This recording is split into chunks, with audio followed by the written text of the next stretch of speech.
ఎవరన్నా నా దగ్గరికి వస్తారు, నమస్కారం బాలకృష్ణ గారు అంటారు. మరి నేను కూడా నమస్కారం చెప్తానుగా. మరి బాబా మనల్ని మధురమైన పిల్లలని పలకరిస్తుంటే మనం మధురమైన బాబా అని అంటున్నామా? సో మనసు పులకరించాలన్నమాట, ఆనందించాలి, సంతోషించాలి, సంబరపడాలి, తన్మయత్వం పొందాలి, ప్రఫుల్లితం అవ్వాలి.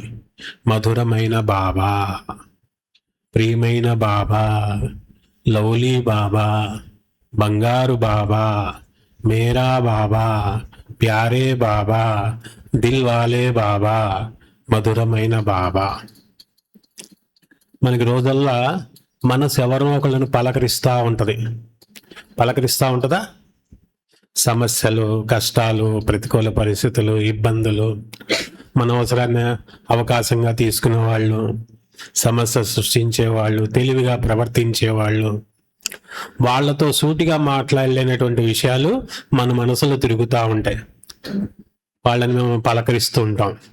కానీ సంగమేఘంలో పలకరించాల్సింది ఎవరిని? ఒక్క శివబాబాని, ప్రేమపూర్వకంగా, నిండు మనసుతో. మనం మామూలుగా మనకి వాట్సాప్లో కూడా వస్తుంది కదా, హృదయపూర్వక శుభాకాంక్షలు, పుట్టినరోజు హృదయపూర్వక శుభాకాంక్షలు. శుభాకాంక్షలు మాత్రం కరెక్టే, హృదయపూర్వక శుభాకాంక్షలు కరెక్టేనా? ఇష్టపడే వాళ్ళు ఉంటారు, ఇష్టపడని వాళ్ళు ఉంటారు. ఒక మెసేజ్ పెట్టేస్తే సరిపోద్ది, మన పని అయిపోతుంది. మనం పెట్టలేదు అనిపించుకోకుండా ఉండొచ్చు. హృదయపూర్వక, మనస్పూర్వక అనే పదాలు పెద్దగా బలంగా లేవు. చాలా మంచి బలమైన పదం ఏంటంటే నిండు మనసుతో. ఎంతైతే నిండు మనసుతో బాబాని మనం పలకరిస్తూ ఉంటామో అంతగా మన పాత్ర దివ్యతను పొందుతూ ఉంటదన్నమాట. ఎందుకంటే ఇది అలౌకిక జీవితం. అలౌకిక జీవితం అతీతంగా ఉండాల్సినటువంటి జీవితం. అలౌకిక జీవితం యొక్క అనుభూతి బాబా మనకి ఇచ్చారు, మనం స్వీకరించాలి. బాబా 2 రోజుల క్రితం మురళిలో చెప్పారు, నెంబర్ వారు పురుషార్థానుసారము. మన నెంబర్ వారు పురుషార్థానుసారం కావాలా, నెంబర్ 1లో ఉండాలా? నెంబర్ 1. అందరూ నెంబర్ 1ఏనా? నెంబర్ 1 కావాలి అనుకున్న వాళ్ళు చేతులు ఎత్తండి. ఇంకొంచెం అందరం. బాబా అయితే పుట్ట తీస్తాడు, ఫుల్గా చేయమంటాడు. సో అందరికీ శుభాకాంక్షలు. ఏం చేయాలి? చాలా సింపుల్ పాయింట్ అన్నమాట. నెంబర్ 1 కావటానికి కష్టం లేదు, నెంబర్ 1గా కావటంలోనే కష్టం ఉంది. ఎందుకంటే అలజడి, ఆందోళన, సమస్య, పరిస్థితులు మనల్ని నెంబర్ 1లో నించోబెడతాయి. నెంబర్ 1లో ఉండాలంటే సంతోషం ఉండాలి, అంతే, ఇంకేం అక్కర్లేదన్నమాట. మనం ప్రపంచంలో ఉన్నాం, మనలో ప్రపంచం లేకుండా చూసుకోవడమే నెంబర్ 1లోకి వెళ్ళేటువంటి పరిస్థితి అన్నమాట. ఎప్పుడైనా ఎవరైనా ఎక్కడైనా కలిస్తే, బ్యాడ్జ్ చూస్తే, ట్రైన్లు వెళ్తా ఉంటే, మధుబని వెళ్తా ఉంటే పలకరిస్తారు. వాళ్ళు అసలు పరిచయం కూడా లేకపోవచ్చు, ఏ ఊరు నుంచి వస్తున్నారు, మధుబని ఎన్ని దబాలు వెళ్ళారు, ఎన్నాళ్ళ నుంచి జ్ఞానంలో ఉన్నారు.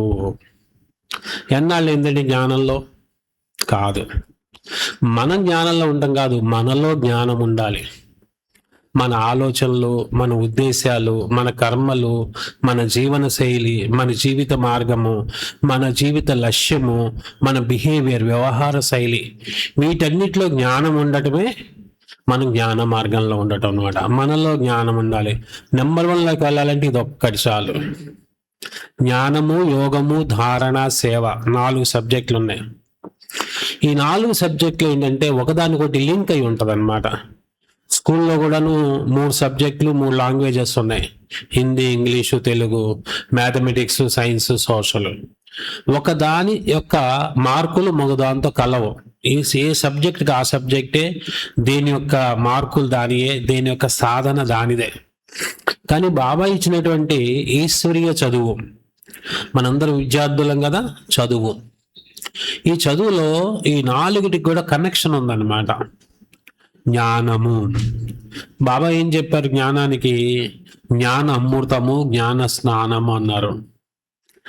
మనం ప్రతిరోజు కూడా మన ఇంట్లో వస్తువులు శుభ్రపరచుకోవడము, పాత్రలు శుభ్రపరచుకోవడము, దుస్తులు శుభ్రపరచుకోవడము, ఇంటిని శుభ్రపరచమోటము చేస్తుంటారు. ప్రతి ఒక్కళ్ళు చేస్తారు. అట్లా లౌకికంలో ఉన్నా అలౌకికంలో ఉన్నా. మనసును శుభ్రపరచుకుంటామా? మనసును శుభ్రపరచుకోం. మన వర్తమానంలో ఉంటా కానీ మన మనసు భూత భవిష్యత్ కాలాల్లో తిరుగుతూ ఉంటుందన్నమాట. దీన్ని వర్తమానంలో ఉంచుకోవడం కోసం చేసే కృషి ఏదైతే ఉందో అదే శుభ్రపరచుకోవడం, వేరే ఏం లేదనమాట. ఈ మనసులో ఎంతైతే జ్ఞాన మననం ఉంటుందో, మురళి మనం రాసుకుంటాం పుస్తకంలో, కానీ చాలా దబాలు గమనించిందంటే మళ్ళీ రేపు పొద్దున వచ్చే వరకు ఆ పుస్తకం మురళి అట్లాగే ఉంటుంది. పుస్తకంలో రాసుకోవటం ఎందుకంటే దాన్ని మనన చింతనలోకి తెచ్చుకోవటానికి, తిరిగి మళ్ళీ సాధన చేయటానికి. పుస్తకం పెద్దదిగా ఉంటుంది, మస్తిష్కం చిన్నదిగా ఉంటుంది. పుస్తకంలో తక్కువ మ్యాటర్ పట్టుద్ది, దీంట్లో మస్తిష్కంలో ఎక్కువ మ్యాటర్ పట్టుద్ది. మనన చింతన, ఎంతైతే మనన చింతనలో ఉంటామో మనం అలౌకిక స్థితిని అనుభూతి చేస్తాం అన్నమాట. ఎలా చేయాలి మనన చింతన? అదే బాబా, అదే ఆత్మ, అదే డ్రామా, ఎంతసేపు అని చేస్తాం? బోర్ కొట్టుద్ది కదా. మననము మౌనము రెండు ఉన్నాయన్నమాట. కేవలం మనన చింతన అంటే పట్టుకొని ఉండటం, ఇంకెక్కడికి వెళ్ళకుండా కాదు. దాంతోపాటు మౌనము. మౌనం అంటే మామూలుగా మనం మాట్లాడుకునేది ఏంటంటే మాట్లాడకుండా నిశ్శబ్దంగా ఉండేదాన్ని మౌనము అంటాం. మనస్సు మౌనంగా ఉండటం, నో థాట్. స్పృహ అదే ఉంటుంది, స్థితి అదే ఉంటుంది. స్తబ్దత కాదు, నిద్రపోవటం కాదు, అన్కాన్షియస్ కాదు. మనం పరంధామంలో ఈరోజు బాబా మురళిలో ఉంది కదా, ఒక్క నిమిషం ఆత్మస్థితిని అనుభూతి చెయ్యండి, బిందు స్వరూపం అని బాబా చెప్పారు. సో ఎందుకని ఎంతైతే మనన చింతన చేస్తామో అంతే మౌనంగా ఉండాలన్నమాట. మన మనసు గురించి మనం ఇక్కడ వర్ణించుకోవాలంటే మనసు నిరంతరం పనిచేస్తూ ఉంటుంది, నిద్రపోయే సమయంలో తప్పితే.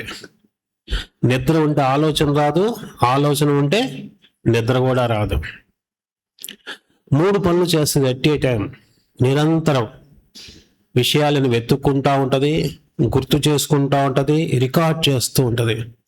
ఏదైతే రికార్డ్ అవుద్దో అదే ప్లే అవుతూ ఉంటుంది. రికార్డ్ కాంది ప్లే కాదు. ఎప్పటికప్పుడు గుర్తు చేసుకుంటూ ఉంటుంది. మళ్ళీ 3 రకాలుగా ఉంటుంది ఈ రికార్డులో కూడాను.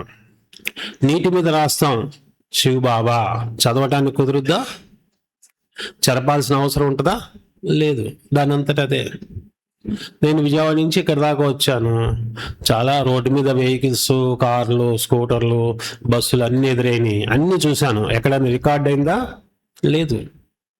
కొన్ని విషయాలు ఇసుక మీద రాస్తాం శివ బాబా, చదవటానికి కుదురుద్ది, చెరపడానికి కుదురుద్ది.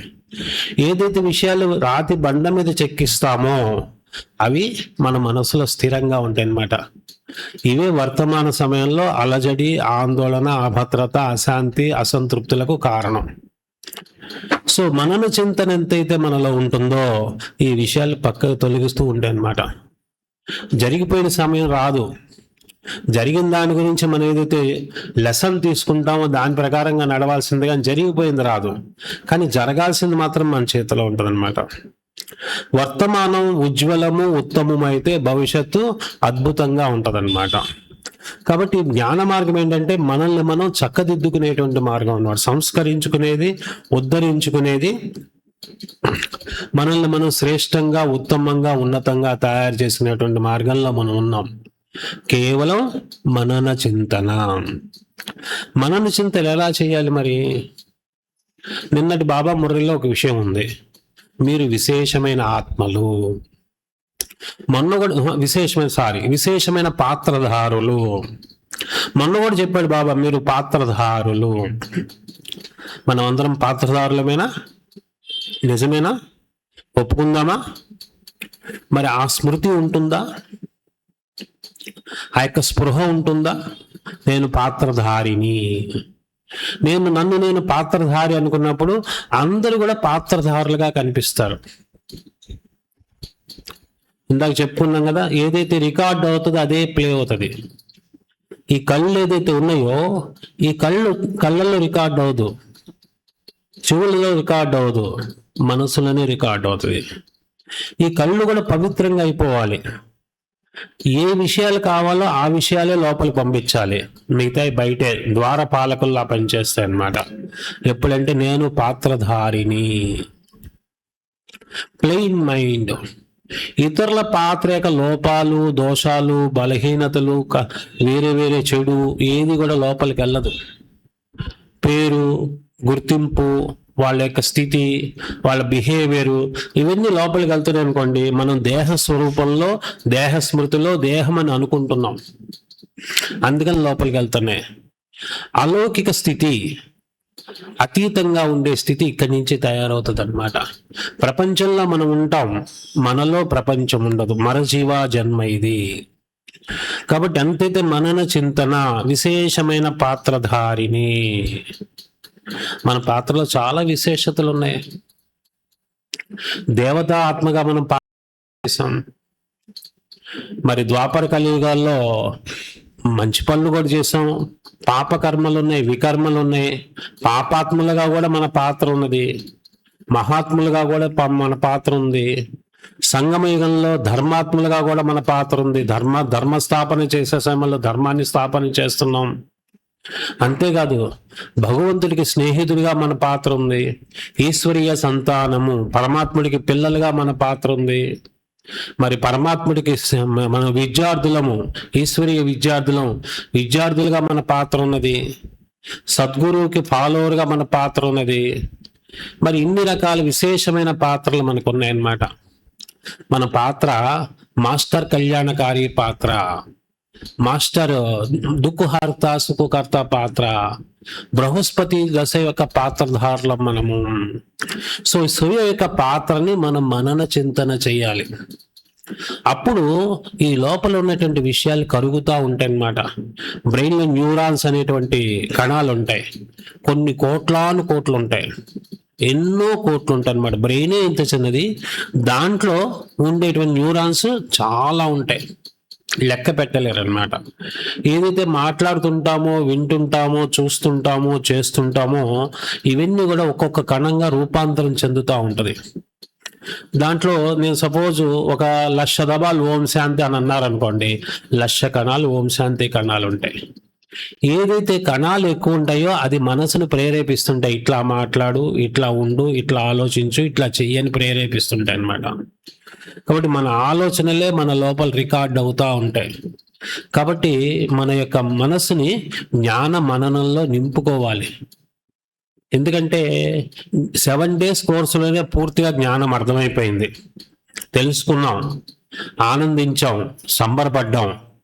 మనసులో జ్ఞానం ఉన్నది, ఆలోచనలలో వేరే విషయాలు ఉన్నాయి. ఈ ఆలోచనలలో వేరే విషయాలు ఉండటమే మనల్ని నెంబర్ 1లోకి తీసుకొస్తుంది. ఆలోచనలో నెంబర్ 1లో రావాలంటే ఆలోచనలో జ్ఞాన విషయాలు ఉండాలి. ఈ జ్ఞానానికి యోగానికి కనెక్షన్ ఉన్నదన్నమాట. యోగం అంటే స్థిరంగా, స్పష్టంగా, నిలకడగా ఒక్క స్థితిలో బాబాని ప్రేమగా జ్ఞాపకం చేయటం. బాబా జ్ఞాపకం చేయటం కాదు, ప్రేమగా జ్ఞాపకం చేయటం. ప్రేమ అనే పదం ఏంటంటే మనసును సమర్పిస్తుంది అన్నమాట. ఇంకా వేరే దేనికి కూడా మనసు నీరవ్వదు. ప్రేమ, బాబా ప్రేమ సాగరుడు, మనం ప్రేమ స్వరూపులము, లీనమయ్యారు. బాబా మురళిలో కూడా ప్రేమలో లీనమవుతారు. తో స్నేహంలో లీనమయ్యారు, శాంతిలో లీనమయ్యారు, పవిత్రతలో లీనమయ్యారు అని చెప్పుకోరు. ప్రేమ అనే పదానికే చెప్తారనమాట. బాబాని ప్రేమతో, తన్మయత్వంతో బాబాని జ్ఞాపకం చేయాలి. స్థిరమైనటువంటి స్థితిని అనుభూతి చేయాలి. ఎక్కడైతే జ్ఞాన మననం ఉంటుందో అక్కడే యోగంలో స్థిరమైన స్థితి ఉంటుంది. యోగము వేరు, యోగ సాధన వేరు. సాధన అంటే ముక్కలు అవుతా ఉంటాయి, కట్ అవుతాయి, తిరిగి జోడిస్తాం, తిరిగి పరంధామం వెళ్తాం, మళ్ళీ కట్టేపోతే కింద పడిపోతాం, భూలోకంలోకి వచ్చేస్తాం. 20 నిమిషాల తర్వాత కానీ తెలుస్తుంది, మళ్ళీ వెళ్తాం పరంధామానికి, మళ్ళీ పడిపోతాం. ఇది యోగ సాధన మాత్రమే. యోగ సాధన యుద్ధంతో నడిపిస్తుంది అన్నమాట. యోగ సాధనలో ప్రాప్తి ఉండదు. యోగం అంటే ఏంటంటే 63 జన్మల యొక్క స్వభావ సంస్కారాలను, ఇవాళ బాబా మురళిలో కూడా ఉంది కదా, ఆదివారం మురళిలో ఉంది కదా, పాత స్వభావ సంస్కారాలను తొలగించుకోవాలి. పాత సంవత్సరం ఎట్లాగైతే వెళ్ళిపోయిందో పాత స్వభావ సంస్కారాలు కూడా వదులుకోవాలి. సో 63 జన్మల స్వభావ సంస్కారాలు ఉన్నాయన్నమాట. ఎందుకంటే ద్వంద్వ ప్రవృత్తి ఉన్నది. కలియుగ యొక్క ఆలోచనలు ఇంకా ఉన్నాయి, సత్యుగంలోకి మనం ట్రాన్స్ఫర్ అవ్వాలి. సో అంతరంగం అంతా కూడా ఒరిజినల్ గా తయారు చేసుకోవడం అనమాట. ఒరిజినల్ గా ఎలా ఉండాలో అలా తయారు చేసుకునేదే యోగము. యోగంలో స్థిరమైన స్థితి ఎప్పుడు అనుభూతి కలుగుతుందంటే మనన చింతనతో. మీరు కూడా చూడండి, బాబా రూమ్ లో కూర్చున్నాము, మంచి అనుభూతి పొందాము, దానికి ముందు తప్పకుండా బాబా మురళిని ఈ లోపల తిరుగుతుంది అనమాట. తండ్రి, టీచర్, సద్గురువు, బాబా పాలనలో ఉన్నాను, బాబా నన్ను సంరక్షణ చేస్తున్నారు, బాబా వరాలతో నా యొక్క జీవితం నడుస్తా ఉన్నది, నా పాత్ర బాబా స్వీకరించాడు. కొద్దిగా 1 మినిట్ మననం చేశాము, 1 మినిట్ స్థిరమైనటువంటి స్థితి, నిశ్చింత స్థితి, బాబా ప్రేమలో లీనమై ఉండేటువంటి స్థితి అనుభూతి కలుగుతుంది అనమాట. ఇదే యోగం అంటే. ఎంతైతే బాబా జ్ఞాపకంలో స్థిరమైన స్థితి ఉంటుందో అంతగా ధారణా స్వరూపులుగా అవుతాం. బాహ్య ధారణ వేరు, ఆంతరిక ధారణ వేరు. బాహ్య ధారణ అంటే మనం సినిమా చూడట్లేదు, పవిత్రతను పాటిస్తున్నాం, ఆహార నియమం పాటిస్తున్నాం, ఈ కేవలం బాహ్య ధారణ మాత్రమే, శారీరక శుద్ధి మాత్రమే.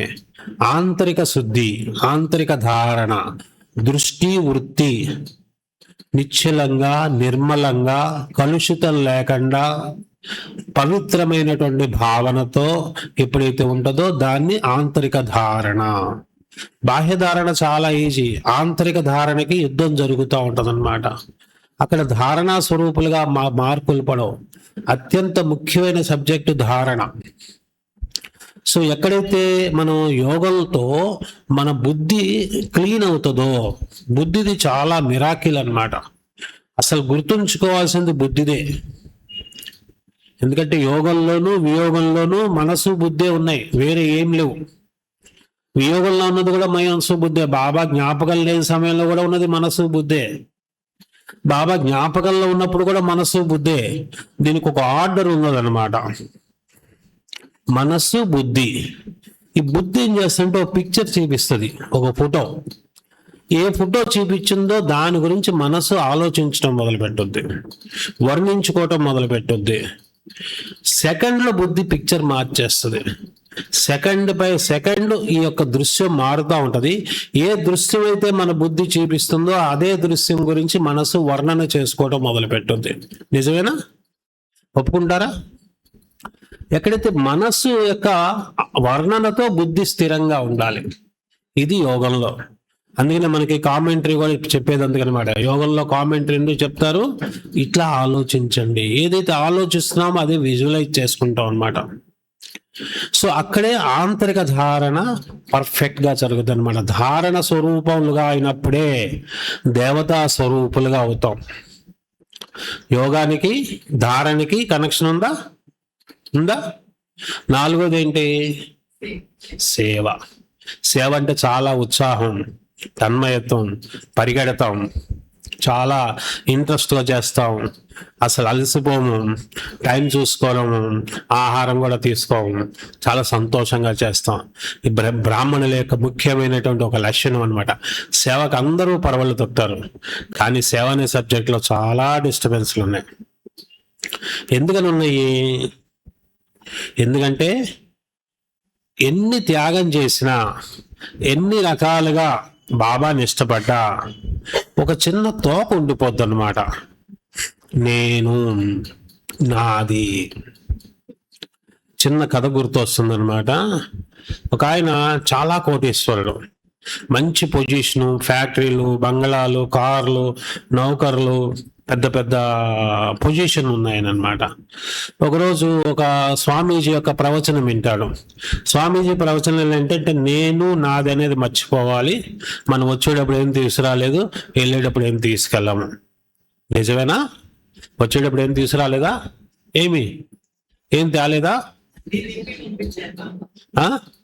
అన్ని నింపి పంపించారు. గుణాలు, శక్తులు, ప్రాప్తులు, ఖజానాలు, విశేషతలు, ప్రావీణ్యతలు, ప్రత్యేకతలు, వరాలు, వారసత్వాలు అన్నిటితో నిండుగా వచ్చాం. మరి వెళ్ళేటప్పుడు ఇట్లాగే నిండుగా వెళ్ళాలి. అయితే అక్కడ స్వామీజీ ఏం చెప్పారంటే, ఏం తీసుకురాలేదు, ఏం తీసుకెళ్ళలేదంటే ఈయన నమ్మేశాడు. నాదంటూ ఏం లేదనుకున్నదే గొప్ప విషయం అన్నాడు. అది కూడా నమ్మేశాడు. ఇంటికి వెళ్ళాడు. ఇంట్లో వాళ్ళే చెప్పాడు, వాళ్ళు ఈ రోజు నుంచి నాకు నా బంగ్లాలు, నా కారు నాయి కాదు, మీ అందరు మీరు అనుభవించండి, మీ పేరుతో రాసేస్తున్నా, సంతకం పెట్టేస్తున్నాను, నేను వెళ్ళిపోతాను. అదేంటి ఎట్లా ఉంటావంటే, ఏం పర్లేదు, నేను ఎట్లయినా ఉండగలను. ఎట్లా తింటావయ్యా? ఏం పర్లేదు, ఎట్లయినా తింటాను.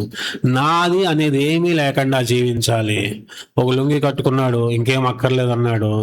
మరి ఎట్లా భోజనం అంటే, నాకు ఆకలేసినప్పుడు 4 ఏళ్ళకెళ్ళి ఇట్లా అడుగుతాను, నాకు ప్లేట్ కూడా ఉందనుకో, నాది అనుకుంటాను అన్నాడు.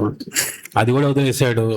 సరే 4 ఏళ్ళకి వెళ్ళటం, ఎక్కడ ఏదైనా తీసుకోవటం, ఒక రాతి మీద ఒక చెట్టు కింద చాలా సౌకర్యంగా ఉందన్నమాట, కూర్చోడానికి, భోజనం చేయడానికి, నిద్రించడానికి. అది సెలెక్ట్ చేసుకున్నాడు. నాది అనేది ఈ లోకంలో ఏం లేదు, నేను అన్ని జయించాను అనుకున్నాడు. అయితే విశేషం ఏంటంటే, అదే ఊళ్ళో ఈయన లాంటి ఆయన మరొక ఆయన ఉన్నాడు. ఈయన ఏం ఫ్యాక్టరీ కడితే ఆయన ఆ ఫ్యాక్టరీ కడతాడనమాట. ఏం బంగ్లా కడితే అటువంటి బంగ్లా కడతాడనమాట. ఈయన ఫాలో చేస్తూ ఉంటాడు. ఆయన కూడా తెలుస్తుంది, ఫలానా ఆయన సుబ్బారావు ఇట్లా ఉన్నాడు, ఆయన కూడా స్వామీజీ దగ్గరికి వెళ్తాడు, విషయాన్ని అంతా అర్థం చేసుకుంటాడు, ఆయన కూడా ఇంటి దగ్గర నుంచి బయలుదేరతాడు, ఆయన కూడా 4 ఏళ్ళలో ఇట్లా అడుగుతాడు.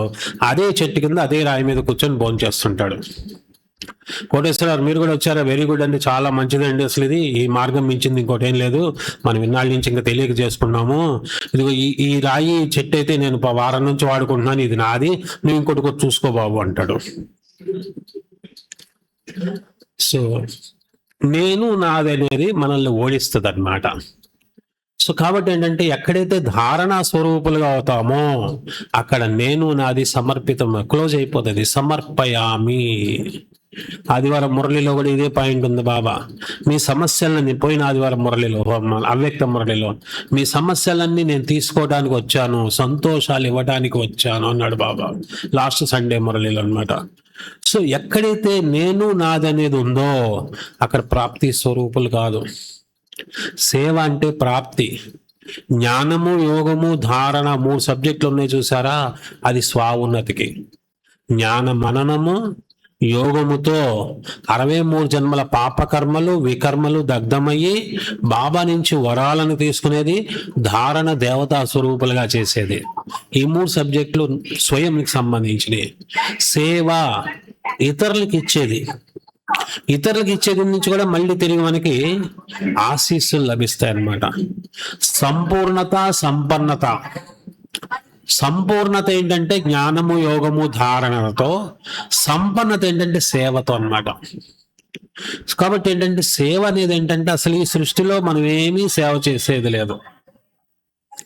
బాబా దీన్ని సేవ అన్నాడు, కానీ మరి ప్రాప్తి వస్తుందని చెప్పాడు కదా, సత్యుగంలో వస్తుంది కదా, మరి దీన్ని సేవ అంటారా? బాబా అయితే సేవ అన్నాడు, మనం కూడా సేవ అన్నాం, కానీ ఇది డిపాజిట్ మాత్రమే. ఈశ్వరీయ బ్యాంకులు వేసేటువంటి డిపాజిట్ మాత్రమే. ఇక్కడ బ్యాంకులు వేస్తే కొద్దిగా ఇంట్రెస్ట్ కల్పిస్తారు, 6 ఏళ్లకో 8 ఏళ్లకో డబల్ చేసి కూడా ఇస్తారనమాట. కానీ భగవంతుడి బ్యాంకులో వేసేటువంటి డిపాజిట్ ఏంటంటే, 1కి పదమాపదం, పదమా కాదు పదమాపదం, 1కి పదమాపదం. 1 చేస్తే పదమాపదం, మరి 1 చేయకపోతే పదమాపదం, నష్టపోతాం, వంచితులం అవుతాం. సేవ అనేది ఏంటంటే నిండు మనస్సుతో చేసేది, పరోపకార భావనతో చేసేది, ప్రతిఫలాపేక్ష లేకుండా చేసేది. ఒక చెట్టు ఎండని భరిస్తూ నీడనిస్తే దాన్ని సేవ అంటారు. భూమికి 1 విత్తనం ఇస్తే లక్షలాది ఫలాలు ఇస్తే దాన్ని సేవ అంటారు. ఒక దీపంతో ఎన్ని దీపాలైనా వెలిగించవచ్చు, మొదటి దీపానికి కాంతి తగ్గదు. సో ఇతరుల జీవితాల్లో వెలుగు నింపడం కోసం, ఇతరులో ఉన్నటువంటి చీకటిని తొలగించడం కోసం, ఇతరులకి పరమాత్ముడి యొక్క వరాలతో వాళ్ళని నింపటం కోసం, భర్పూరుగా చేయటం కోసం ఏదైతే కర్మలు మనతో జరుగుతున్నాయో దాన్ని సేవ అంటారనమాట. ఒక్క మురళిలో బాబా చెప్పారు, बच्चे सेवा का खाते में भागदौड़ी बहुत कर रहे हैं, मगर सेवा के खाते में इतना जमा नहीं है. సేవలో బాగా పరిగెడుతున్నారు కానీ సేవలో ఇంత జమ లేదు. ఎందుకంటే నేను నాది. ఎక్కడైతే సంపూర్ణ ధారణా స్వరూపులుగా ఈ సేవ చేస్తామో అది పరమాత్ముడి బ్యాంకులో జమ అవుతుంది అనమాట. బాబా యొక్క ఖాతాలో ఏదైతే జమ అవుతుందో అది తిరిగి మనకి ఆశీస్సుల రూపంలో వస్తుంది. ఏదైతే ఆశీస్సులు లభిస్తాయో ఈ ఆశీస్సులు మనసుని తేలిక చేస్తాయి. ఎక్కడైతే తేలిక అవుతుందో అక్కడ మనన చింతన సహజం అవుతుంది అనమాట, కష్టం అవదు. లేకపోతే మనన చింతన కష్టం. ఒక ఆగిపోయినటువంటి ఆర్టీసీ బస్సుని 10 మంది నడితే నడుస్తుంది, అది ఒక్కళ్ళు నడిస్తే నడవదు. అలాగే అంతరంగంలో ఉన్నటువంటి విషయాలని మననం చేయాలి, జ్ఞానం మననం చేయాలంటే కొద్దిగా శ్రమ అనిపిస్తుంది. అదే కనుక ఆశీస్సులు లభిస్తుంటే తేలిక అనిపిస్తుంది, రిలాక్స్. ఏదైతే ఆలోచన కావాలో అదే ఆలోచన రావాలి, ఏదైతే చేస్తామో దాని గురించే ఆలోచన నడవాలి. అదే శక్తిశాలి స్థితి. 15 రోజుల క్రితం బాబా పంచస్వరూపాల గురించి చెప్పారు కదా, ఎవరెవరు విన్నారు? పంచస్వరూపాలు. ఇంకా ఇంకా ఎవరెవరు పాటించారు, సాధన చేశారు?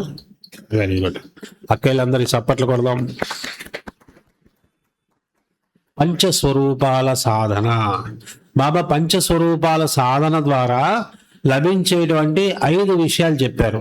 5 విషయాలు, 5 ప్రాప్తులు అందా వాటిని ఏం చెప్పారు? 5 విషయాలు అక్కయ్య గారు ఏం చెప్పారు? పంచస్వరూపాల సాధనతో మనకి అనుభూతి కలిగేటువంటి 5 విషయాలు చెప్పారు. ఏం చెప్పారు?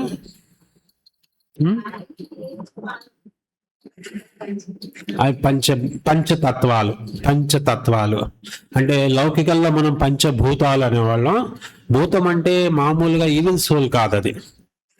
అయితే పంచతత్వాలు అనే పదం మాత్రం చాలా అందంగా ఉంటది.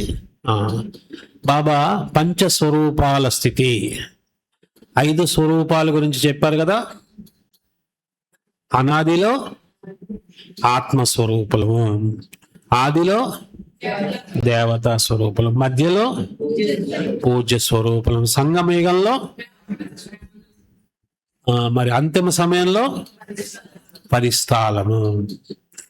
ఈ యొక్క స్థితి ఒకదాని తర్వాత రెండోది ఏదైతే ఆర్డర్ ఉందో ఇదే ఆర్డర్లో అనుభూతి చేయాలి. First point. రెండో పాయింట్ ఏంటంటే ఈ మధ్యలో కట్ కాకూడదు, మధ్యలో వేరే ఆలోచన ఏది రాకూడదు. తప్పకుండా వస్తుంది, రాని స్థితిని మనం తయారు చేసుకోవాలి. మూడోది ఏంటంటే బాబా గంటకు ఒకసారి చేయమన్నారు, 5 సెకండ్లు చేయమన్నారు. 5 సెకండ్లు, 5 నిమిషాలు అన్నారు. దానికి ఫలస్వరూపం చెప్పారనమాట. మనసు శక్తిశాలిగా అవుతుంది.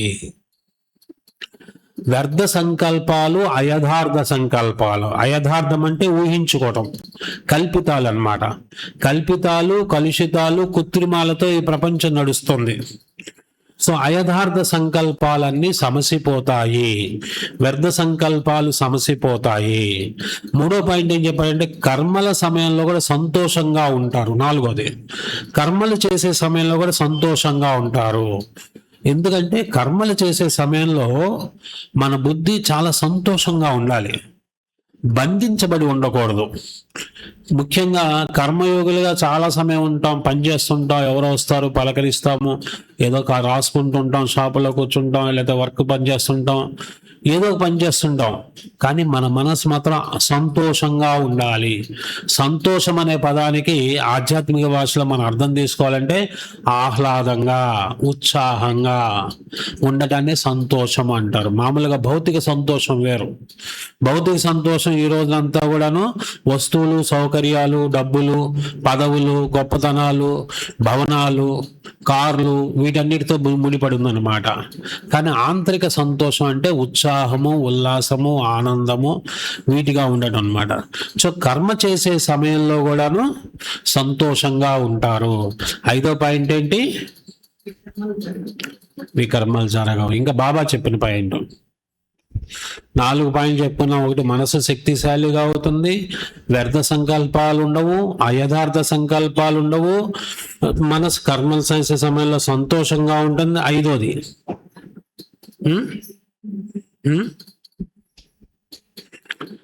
5వ పాయింట్ జగత్ జీతులుగా అవుతారు. మనం జగత్ జీతులుగా అవుతాం. ఇక్కడి నుంచి తీసుకెళ్ళిపోయాడు బాబా, సత్యులకి తీసుకెళ్ళారు. జగత్ జీతులుగా అవుతారు. కాబట్టి దీన్ని ధారణా స్వరూపంలో తీసుకొచ్చుకోవాలన్నమాట. ఎంతైతే ఆచరణ చేస్తామో అంత అనుభూతి పరులుగా అవుతాం. అనుభూతే మనల్ని అంచెలంచెలుగా ఉన్నతంగా తయారు చేస్తుంది. ఈ ధారణకి అత్యంత ముఖ్యమైనది ఏంటంటే బుద్ధి. మన లౌకికంలో బుద్ధి గురించి చాలా వాళ్ళు చెప్పుకుంటాం. బుద్ధిమంతుడు, బుద్ధిహీనుడు, బుద్ధి గడితిన పని చేశాడు, నీచ బుద్ధి, కుళ్ళు బుద్ధి అనేది రకరకాలుగా చెప్పుకుంటాం. మరి ఎప్పుడన్నా దివ్య బుద్ధి గురించి చెప్పుకున్నామా లౌకికంలో? దివ్య బుద్ధి విన్నారా ఎప్పుడన్నా లౌకికంలో? వెళ్ళలేదు. కానీ బాబా ఎప్పుడైతే మనల్ని స్వీకరించాడో, తనవాడిగా చేసుకున్నాడో, ప్రతి వాళ్ళకి కూడాను ఒక అద్భుతమైనటువంటి బహుమతి ఇచ్చాడు, దివ్య బుద్ధి. తీసుకున్నామా? అందరం తీసుకున్నామా? నిజమేనా? అందరు ఓకే? చేతులు ఎత్తుదా ఎవరెవరు తీసుకున్నామో? మరి అందరి దగ్గర అట్లాగే ఉందా? బాగుందా? కొద్దిగా మాసిపోయిందా? కొద్ది కలర్ పోయిందా? కొద్దిగా డిస్కలర్ అవటము, చిన్నది అయిపోవటము, పాతది అయిపోవటం ఏమైనా జరిగిందా? ఉందా అట్లాగే? అంచెలంచెలుగా పెంచుకోవాలన్నమాట. ఒక పెద్ద ఆయన ముగ్గురు పిల్లల్ని టెస్ట్ చేయడానికి అని చూశాడంట. అరే తలా ముగ్గురికి కూడాను ఒక్కొక్క కిలో గోధుమలు ఇచ్చి, అరే నేను అడిగినప్పుడు చూపించాలరా అన్నాడంట. సరే పెద్ద ఆయన అనుకున్నాడు, నాన్న ఎప్పుడు అడుగుతాడో అప్పుడు కావాలంటే ఎక్కడో చోట బజార్లో కొనుక్కొచ్చి తీసుకొచ్చి చూపించని శుభ్రంగా చపాతీలు చేసుకొని తినేశాడు. అడిగినప్పుడు చిల్లరగా ఒకటి నుంచి తీసుకొచ్చి చూపించచ్చు, కిలోయే కదా, పెద్ద కష్టం కాదు కదా. రెండో వాడు అనుకున్నాడంటే మా నాన్నగారిని అడిగినప్పుడు నేను చాలా సిన్సియర్గా చూపించాలని శుభ్రంగా ప్యాక్ చేసి అటక మీద పెట్టాడు. మూడో ఆయన అయితే సఫలం చేశాడు. కొన్నాళ్ళ తర్వాత ఆయన అడిగాడు, బాబు నాకు కిలో చూపించండి రా మీకు ఇచ్చిన గోధుమలు అంటే, పెద్దోడేమో పరిగెత్తాడు, 5 నిమిషాలు వస్తాను డాడీ అని చెప్పి బజార్కి వెళ్ళి కొనుక్కొని తీసుకొచ్చి, నాన్న ఇదిగోండి నేను గోధుమలు అన్నాడంట. రెండో వాడేమో ఉండు కూర్చో ఇక్కడే, నేను అటక మీద పెట్టాను తీసుకొస్తాను అన్నాడంట. మూడో వాడు అన్నాడంట, నువ్వు నాతో పాటు రావాలి చూడాలంటే. తీసుకెళ్ళాడంట, పొలంలో చల్లాడు. అక్కడ అక్కయ్య గారు కూడా ఇందా చెప్పారు, అరటి చెట్లు వేసా ఉన్నాయి, బ్రహ్మాండమైన కాపు వచ్చింది. చిన్న విత్తనం, అది చిన్న విత్తనంలో మహావృక్షం ఇమిడి ఉంటుంది. అది ప్యాకెట్లోనో డబ్బాలోనో అరమర్లోనో ఉంటే విత్తనమే. భూమిలో నాటాలి, ఎరువేయాలి, పాదులు చేయాలి, పశువులు పక్షులు తినకుండా చూసుకోవాలి, నీరు అందించాలి. మొలకొస్తుంది, మొక్క అవుతుంది, చెట్టు అవుతుంది, వృక్షం అవుతుంది, మహావృక్షం అవుతుంది. బాబా కూడా మనకేమిచ్చాడు? ఏమిచ్చాడు? ఎప్పుడైతే బాబా పిల్లలుగా అయ్యామో ఏమిచ్చాడు మనకి? దివ్య బుద్ధి. ఈ దివ్య బుద్ధిని జాగ్రత్తగా సంభాలన చేసుకుంటూ ఉండాలి. కలుషితం కాకుండా, నల్లబడకుండా, పాడవకుండా, వెలసిపోకుండా, దేదీప్యమానంగా దివ్యమైన తేజస్సుతో ఉండేటట్టుగా దివ్య బుద్ధిని సంభాలన చేసుకుంటూ ఉండాలి. దివ్య బుద్ధి అంటే అర్థం ఏంటి? ఈ బుద్ధి నేత్రం, బుద్ధి అన్నమాట. మనోనేత్రమే చూసేది, దీన్నే బుద్ధి నేత్రం అని అంటారు. దేహ సంబంధము, దేహక వస్తువులు, వైభవాలు, పదార్థాలు ఎన్నిటిగా చూస్తున్నామంటే మామూలు మానవ బుద్ధి. దివ్య బుద్ధి ఏంటంటే పరంధామం, సూక్ష్మలోకం, మనసా సేవ, పరిస్థా స్థితి, బిందు రూప స్థితి, స్వదర్శన చక్రధారి స్థితి, వీటిని దివ్య బుద్ధి అంటారు. ఎట్లయితే ఓ ఫంక్షన్కి వెళ్ళాలంటే దాని అనుసారంగానే దుస్తులు ధరిస్తాం. అలాగే భగవంతుని దర్శించాలన్నా మన మనసు దివ్య బుద్ధి ఉండాలి. దర్శనము, కంటితో చూసేదాన్ని వీక్షణము అంటారు, మనసుతో చూసేదాన్ని దర్శనము అంటారు. ఎక్కడైతే బాబా మనకి దివ్య బుద్ధి ఇచ్చారో దాన్ని మనం చాలా జాగ్రత్తగా ఉంచుకోవడానికి, మంచి బంగారు వస్తుంది అనుకోండి, దాని బాక్స్ కూడా ఎటువంటిది తీసుకుంటే ఇస్తారు వాళ్ళు, బంగారు షాప్ వాళ్ళు చాలా అందంగా మురిసిపోయేట్లుగా ఇస్తారు. మళ్ళీ దాన్ని ఏం చేస్తాం? ఇంట్లో బీరువాలో పెట్టుకుంటాం. బీరువాలో పెట్టుకొని బీరువా తాళం ఎక్కడ పెట్టుకుంటాం? జాగ్రత్త చేసుకుంటాం. అంటే విలువైన వస్తువుకి అన్ని జాగ్రత్తలు తీసుకుంటాం. దివ్య బుద్ధి విలువైనది. దీన్ని మనం పదిలంగా ఉంచుకోవడానికి మనం ఒక బుద్ధిని జోడించుకోవాలి. స్వచ్ఛ బుద్ధి. సచ్చే దిల్ పర్ సాహెబ్ రాజీ.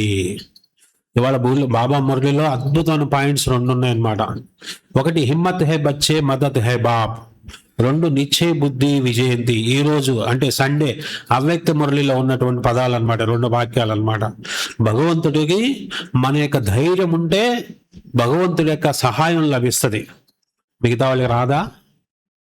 ధైర్యం ఉంచుకున్న వాళ్ళకి ఇస్తాడు ఆయన, ధైర్యం లేని వాళ్ళకి ఇవ్వడా? ఇస్తాడు, స్వీకరించరు. టీవీలో పీస్ ఆఫ్ మైండ్ ఛానల్ కాకుండా వేరేది పెట్టాం అనుకోండి, నాకు పీస్ ఆఫ్ మైండ్ రావాలంటే ఎట్లా కుదురుద్ది? ట్యూన్ అవ్వాలి. సూర్యుడు ఉదయించాడు, మా ఇంట్లోకి ప్రకాశం రావట్లేదంటే మన తప్పు. తలుపులు ఓపెన్ చేసుకోలేదు. మన మనసుని బాబాతో ట్యూన్ చేసుకున్నప్పుడు బాబా హిమ్మత్ హై బచ్చే మదద్ హై బాప్. హిమ్మత్ అంటే ఏంటి? ధైర్యమా? ధైర్యం అంటే ఏంటి ఈ రోజుల్లో? నేను ఇట్లాగే ఉంటా, నా ఇష్టం, నువ్వేం చేస్తావు చేసుకోపో, దీన్ని ధైర్యం అంటున్నారు. అసలు ధైర్యం ఏంటంటే ఆత్మవిశ్వాసం. ఆత్మవిశ్వాసం ఎప్పుడు కూడా జాగృత స్థితిలో ఉండాలి. 4 చోట్ల దీపాలు వెలిగించారనమాట. ఒకటి దేవాలయంలో, ఒకటి రాజమహల్లో, ఒకటి పూరి గుడిసెలో, ఒకటి శ్మశానంలో. ఉత్తమమైనది దేవాలయం, ఉన్నతమైనది రాజమహల్, మధ్యస్థమైనది పూరి గుడిస, కనిష్టమైనది శ్మశానం. 4 దీపాలు ఒకే రకంగా ప్రకాశాన్ని విస్తరింపచేస్తున్నాయి. ఆత్మవిశ్వాసం అంటే పరిస్థితులు ఏదైనా రావచ్చు, మలుపులు మెలుకులు, ఎత్తుపల్లాలు, గతుకులు, చీకటి వెలుగు, రామాంత 2 విషయాల మధ్యలోనే ఉంది. మంచి చెడు, సుఖము దుఃఖము, న్యాయము అన్యాయము, ధర్మము అధర్మము, పాపము పుణ్యము, అదృష్టము దురదృష్టము, జననము మరణము, స్వర్గము నరకము. ఎక్కడన్నా ధనం ఉందా? ఎక్కడన్నా ఉందా ధనము? వాళ్ళ ధనం లేకపోతే జీవితం లేదనుకుంటున్నాము. సో ఎక్కడైతే మనది స్వచ్ఛ బుద్ధి, ఎట్లయితే హంసకి పాలు నీరు కలిపిస్తే పాలను మాత్రమే గ్రహించి నీటిని వదిలేస్తుంది. స్వచ్ఛ బుద్ధి ఆత్మ ఏదైతే విషయాలు కావాలో వాటిని అందరి లోపలికి అంగీకరిస్తుంది, మిగతా వాటిని తీసుకోదన్నమాట, రిజెక్ట్. ఓ బస్సులో కూర్చొని జర్నీ చేస్తున్నాము, మన ముందు సీట్లో ఎవరో వాళ్ళకి తెలియదు, వాళ్ళిద్దరు కూర్చున్నారు. వచ్చి వాళ్ళ స్టేజ్లో వాళ్ళు దిగిపోతారు, మన స్టేజ్లో మనం దిగుతాము. వాళ్ళిద్దరు మాట్లాడుకున్న విషయాలను వింటుంటా ఉంటది, అర్థం చేసుకుంటా ఉంటది, జడ్జిమెంట్ చేస్తూ ఉంటది, డిసైడ్ చేస్తూ ఉంటది. స్వచ్ఛ బుద్ధికి ఇదే ఉండదు, రిసీవింగ్ నేచర్ ఉండదన్నమాట. ఎంతైతే స్వచ్ఛ బుద్ధితో మనం ఉంటామో, స్వచ్ఛతని మనం స్వీకరిస్తామో, అంతగా దివ్య బుద్ధి ప్రకాశిస్తూ ఉంటది. ఇష్టమేనా? సో దివ్య బుద్ధి పదిలంగా ఉండటానికి మనం ఏం చేయాలి? స్వచ్ఛ బుద్ధిని జోడించుకోవాలి. ఇది ఒక్కదాన్ని జోడించుకుంటే మన బుద్ధి అంచెలంచెలంచెలంచెలుగా అద్భుతమైనటువంటి స్థితికి చేరుతుంది అనమాట. మన లక్ష్యం ఏంటి? వాళ్ళ బాబా మురళిలో కూడా చెప్పారు, మన లక్ష్యం ఏంటి? ఇవాళ బాబా మురళిలో ఉంది అంటే ఆదివారం అవ్యక్త మురళిలో. ఇక్కడ గురువారం చదివి ఉండొచ్చు, గురువారం చదివారా? ఇవాళ రివైజ్ చేశారా? బాబా లక్ష్యం ఏం చెప్పారు ఇవాళ? మనం ఇవాళ మురళి, ఇవాళ రివైజ్ చేసినటువంటి మురళిలో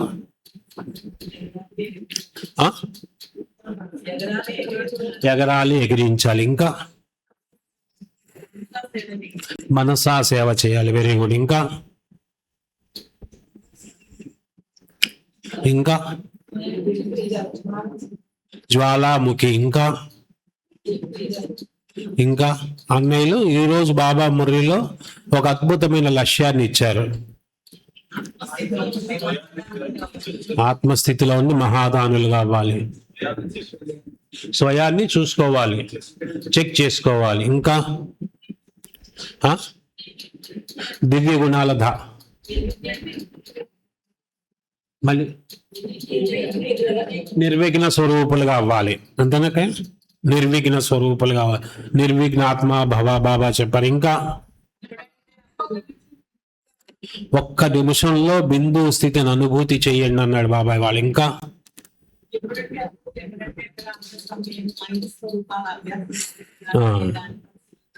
ఆ 5 స్వరూపాల గురించి మళ్ళీ గుర్తు చేశాడు అనమాట.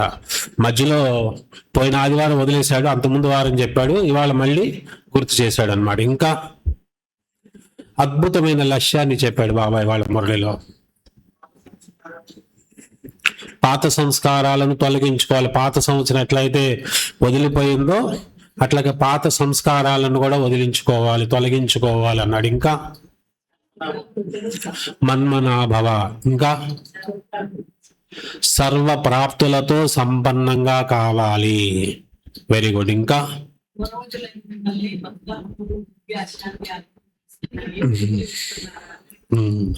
పూర్వజులైనటువంటి మనల్ని భక్తులందరూ కూడా పిలుస్తున్నారు, మరి మీకు వినిపిస్తోందా, వినిపించటం లేదా అని అడిగాడు. ఇంకా చాలా అద్భుతమైన లక్ష్యాన్ని ఒకటి ఇచ్చాడు అనమాట. బాప్ సమాన్ స్థితి చెప్పాడు ఇవాళ. బాబా సమానంగా మనం తయారు కావాలి. బాబా సమానంగా భాగ్య విధాతగా, బాబా సమానంగా ముక్తి జీవన్ముక్తుల దాతలుగా, బాబా సమానంగా మాస్టర్ దుఃఖహర్త సుఖకర్తలుగా, బాబా సమానంగా కళ్యాణకారి ఆత్మలుగా, బాబా సమానంగా మాస్టర్ భాగ్య విధాతలుగా, మాస్టర్ సద్గతి దాతలుగా మనం కావాలి. ఎవరెవరికి ఇష్టం బాబా సమానంగా కావటానికి? ఎవరెవరికి ఇష్టం? ఇంకా ఇంకా నిజంగా అందరూ పాస్ అయిపోయింది. అందరం చప్పట్లు కొట్టుకుందాం మనందరం. మరి ఇప్పుడు ఏం చేయాలి బాబా సమానంగా కావాలంటే? మన ఇంట్లో గులాబ్ జామ్ చేసుకోవాలంటే గులాబ్ జామ్ కావాల్సినటువంటి వస్తువులు తీసుకొచ్చుకోవాలి, కొద్దిగా కూర్చోవాలి, టక టక టక టక చేసుకోవాలి, చకచక తినేయాలి. మరి అలాగే మనం బాబా సమానంగా కావాలంటే ఏం చేయాలి?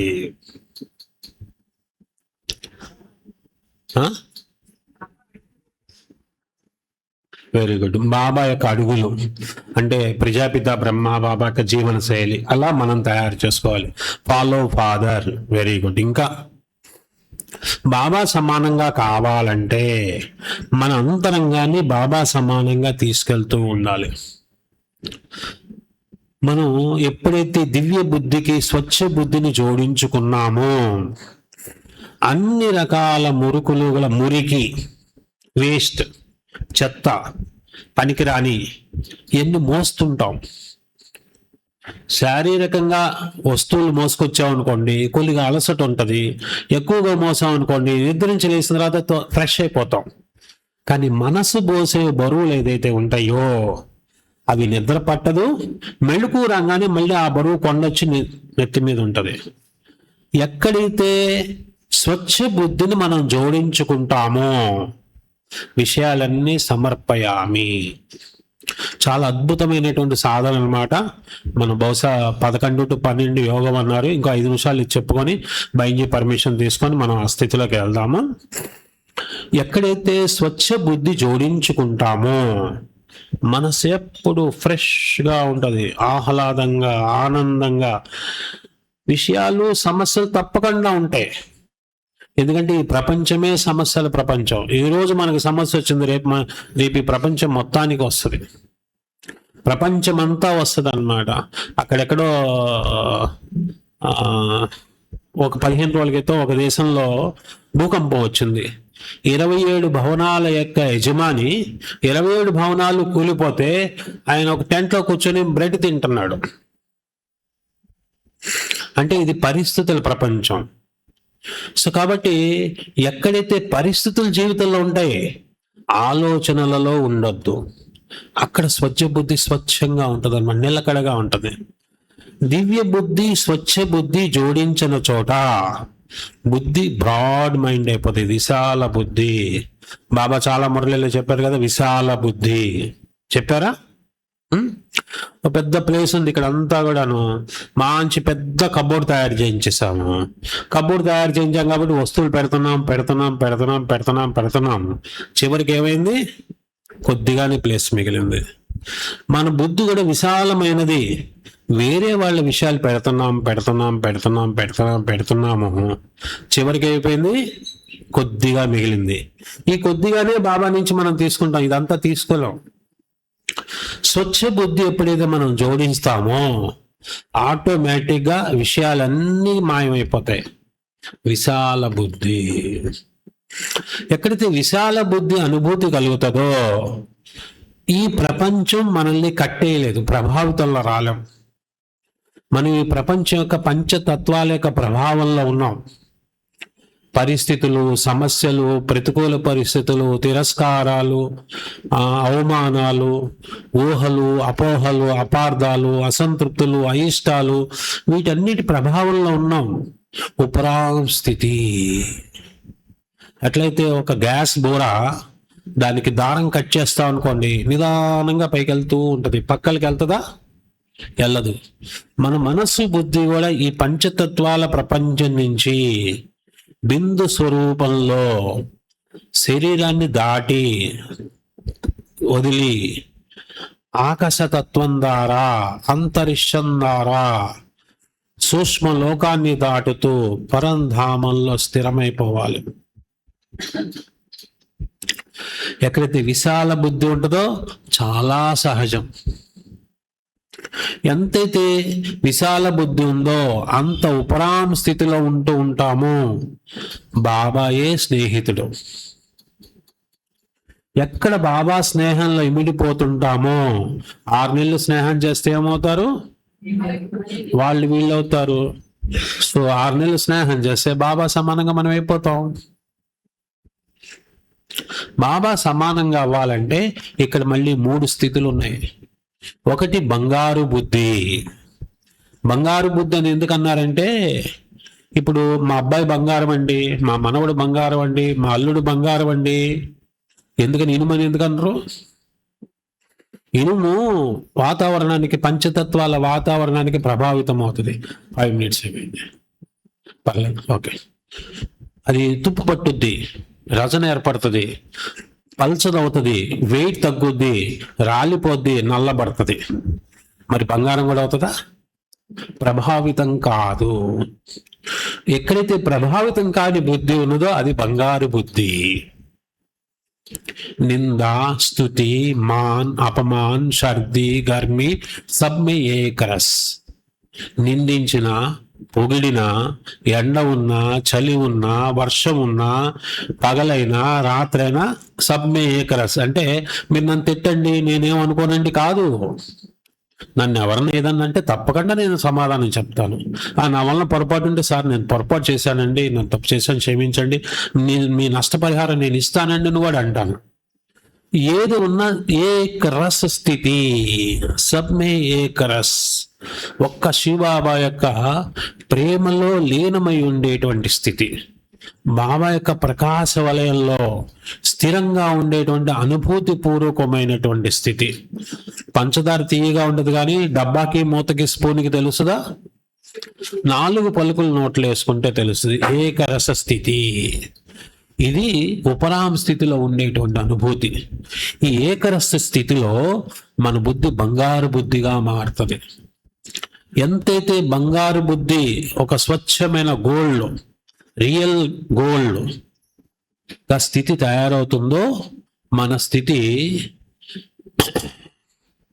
బాబా ఈ మధ్య కూడా మురళిలో చెప్పారు,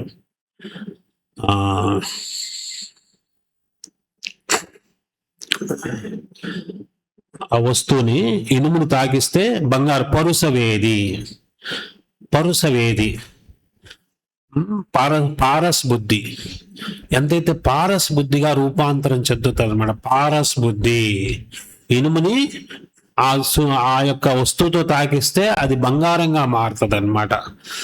పారస్ బుద్ధి అంటే ఏంటంటే మన సంపర్కంలో ఉన్నటువంటి అనేక మంది ఆత్మలని బంగారు బుద్ధిగా మార్చగలిగినటువంటి స్థితి మనది పారస్ బుద్ధి. ఎక్కడైతే పారస్ బుద్ధిగా తయారైందో ఆ తర్వాత రూపాంతరం చెందుద్ది అనమాట ఈశ్వరీయ బుద్ధి. ఎక్కడైతే ఈశ్వరీయ బుద్ధి మనకి సంక్రమిస్తుందో అక్కడ బాబా సమానమైనటువంటి స్థితి తయారవుతుంది. ఇప్పుడు ఈశ్వరీయ బుద్ధి అంటే ఎలా ఉండాలి? ఒక్క నిమిషం అన్నయ్య చెప్పండి. అన్నయ్య okay okay okay okay okay okay నమస్తే అయ్యా 3 శాలతీల వాళ్ళకి ఇవ్వండి. Thank you.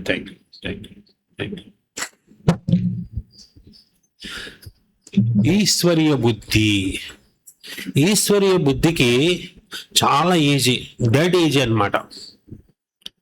బాబా యొక్క గుణాలలో ఒక్క గుణాన్ని మనం అనుభూతి చేయాలి, ధారణ చేయాలి.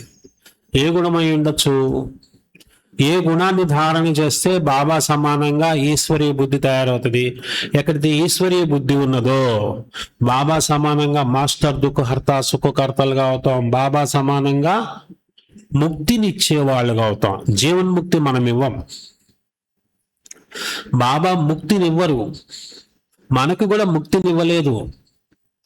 మనకి ముక్తికి మార్గాన్ని తెలియజేశారు. బాబా మనకి ముక్తినివ్వరు, మనకి జీవన్ముక్తినిస్తారు. విశ్వాత్మలందరూ కూడా జీవన్ముక్తినిస్తారు, ఆయన ఎవరికి ముక్తినివ్వరు. ముక్తికి కావలసిన మార్గాన్ని తెలియజేస్తాడు. రెండోది, ఎవరైతే ముక్తిని పొందుతారో వాళ్ళ చేత ముక్తినిప్పిస్తాడు. అంతిమ సమయంలో మన ద్వారా విశ్వాత్మలందరికీ ముక్తి లభిస్తుంది. ముక్తి అంటే ఏంటి అసలు? నిర్వికారి స్థితి. నిన్నటి బాబా మురళిలో పాయింట్ అనమాట. అంతిమ సమయంలో ప్రజాపిత బ్రహ్మ బాబాక అంతిమ సమయంలో 3 మహావాక్యాలు చెప్పాడు. ఆ తర్వాత 3 మహాపదాలు చెప్పాడు. తర్వాత ఇంకేం మాట్లాడలే ఆయన. బహుశా ఏమన్నా మాట్లాడి ఉండకపోవచ్చు దాదీలతో కూడాను. అట్లా వెళ్ళాడు, 5-10 నిమిషాల్లో ఒరిగిపోయాడు అంతే అన్నమాట. నిరాకారి, నిరహంకారి. ఈ మూడిట్లో ఒక అద్భుతమైనది ఏంటంటే నిర్వికారి స్థితి. నిరాకారి స్థితి ఇక్కడే అనుభూతి చేయాలి మనం. పరంధామంలో వెళ్ళి అక్కడ ఉండిపోవడానికి కాదు. ద్వాపరయుగం నుంచి వచ్చేవాళ్ళు 2500 సంవత్సరాలు, 3000, 4000, 4500, 4900 సంవత్సరాలు కూడా అక్కడ ఉంటారు. మనం మాత్రం వెళ్తాము, ఆనందంగా ఆహ్లాదంగా చూసుకుంటాం, తిరిగి మళ్ళీ వచ్చేస్తాం. కాబట్టి నిరాకారి స్థితి అనేది సత్యయుగంలోనే, సంగమయుగంలోనే అనుభూతి చేయాలి. నిర్వికారి స్థితి. ఎక్కడైతే నిర్వికారి స్థితి ఉంటుందో అక్కడే ముక్తి అనుభూతి కలుగుతుంది అన్నమాట. విషయాలు మనసును పట్టుకోవు, మనసే విషయాలను పట్టుకుంటుంది. ఈ మనసు విషయాలను పట్టుకోకుండా ఉండేటువంటి స్థితి ఏదైతే ఉందో అదే నిర్వికారి స్థితి. ఎప్పటి వరకు సాధన చేయాలి? ఎప్పటి వరకు? రోజల్లా ఎన్ని సాధన చేస్తూ ఉండాలి? ఎప్పటి వరకు చేయాలి? ఎప్పటి వరకు చేయాలి? అంతిమ శ్వాస వరకు. సాధన చేయాలా? ఇమిడి ఉండాలా? స్వరూపంగా ఉండాలి. ఎక్కడి వరకైతే రిటర్న్ జర్నీ విజయవాడ నుంచి ఏలూరు వరకు వచ్చినప్పుడు, ఏలూరు నుంచి నేను రిటర్న్ వెళ్తా అంటే చిట్ట చివరి వచ్చిన ఊరు ముందు మొదట వస్తుంది. మనం కూడా ఇప్పుడు రిటర్న్ జర్నీలో ఉన్నాం. కలియుగ యొక్క ఆది సంస్కారాలు మనలో జాగృతమవుతాయి. ద్వాపర యొక్క చివరి సంస్కారాలు జాగృతమవుతాయి. ద్వాపర యొక్క మధ్య సంస్కారాలు జాగృతమవుతాయి. ద్వాపర ఆది సంస్కారాలు జాగృతమవుతాయి.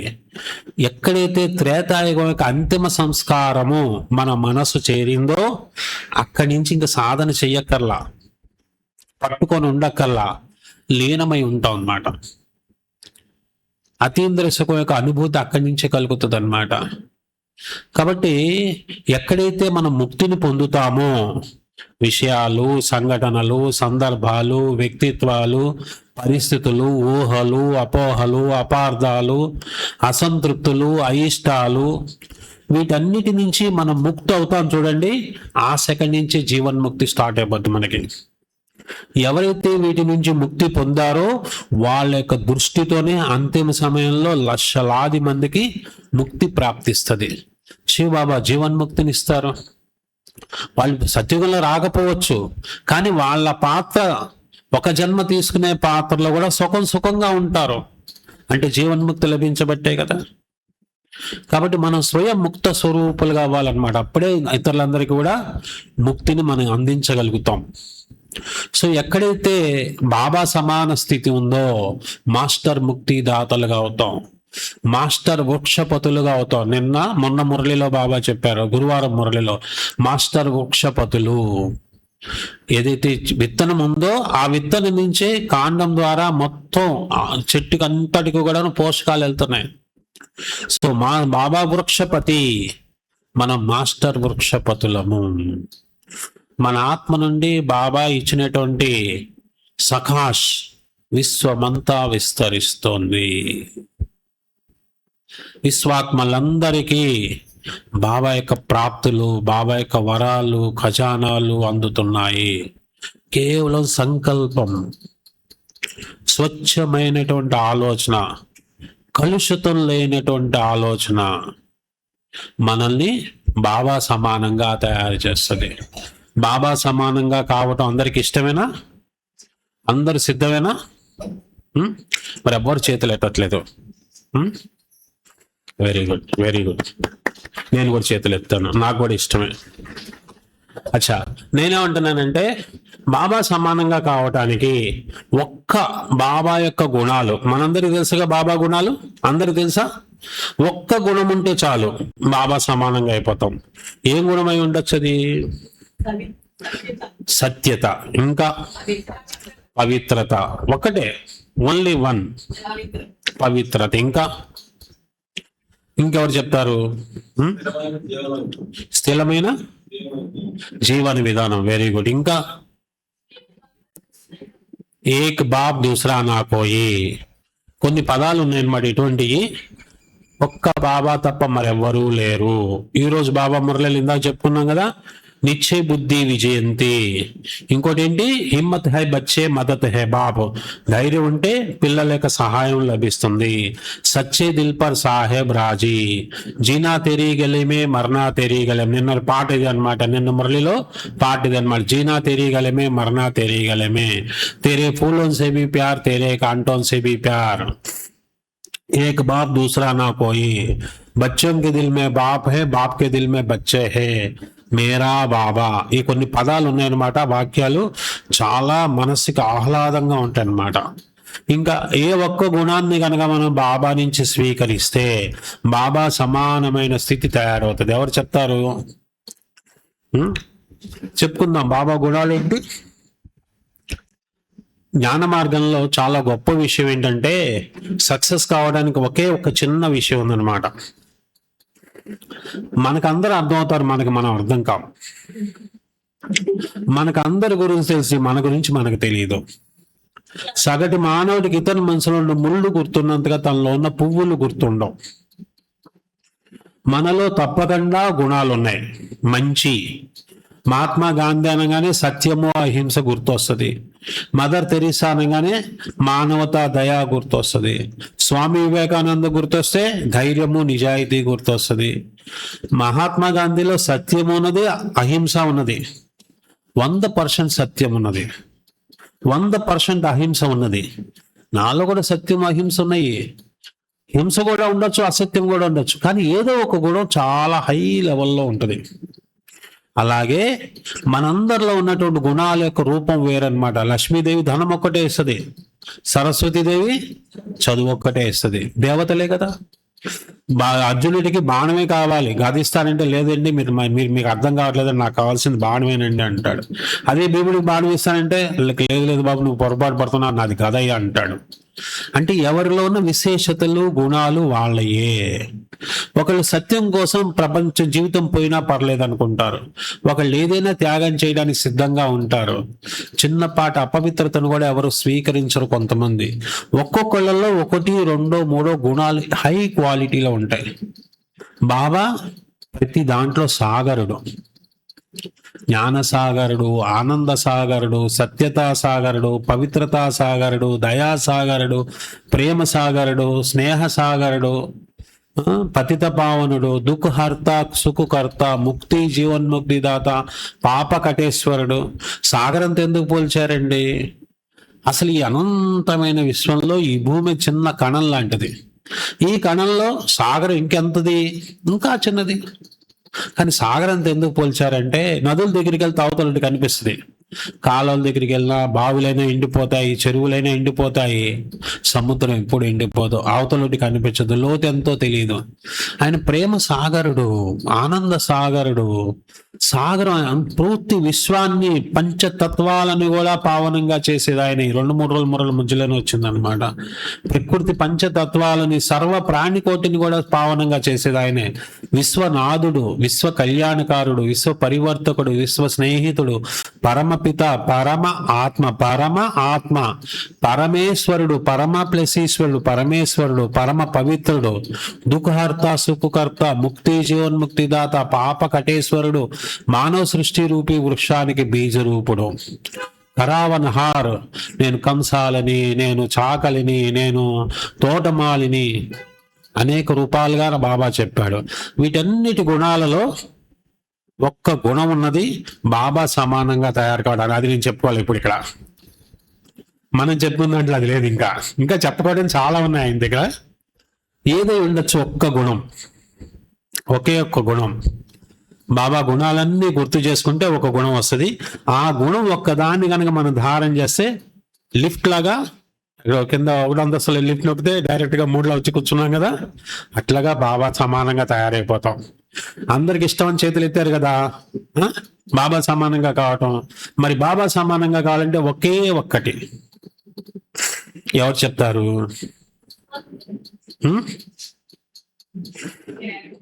పర్లేదు చెప్పచ్చు, ఏం చెప్పచ్చు, తప్పలేదుగా. చెప్పండి అక్క, ఏదో చెప్తున్నారు.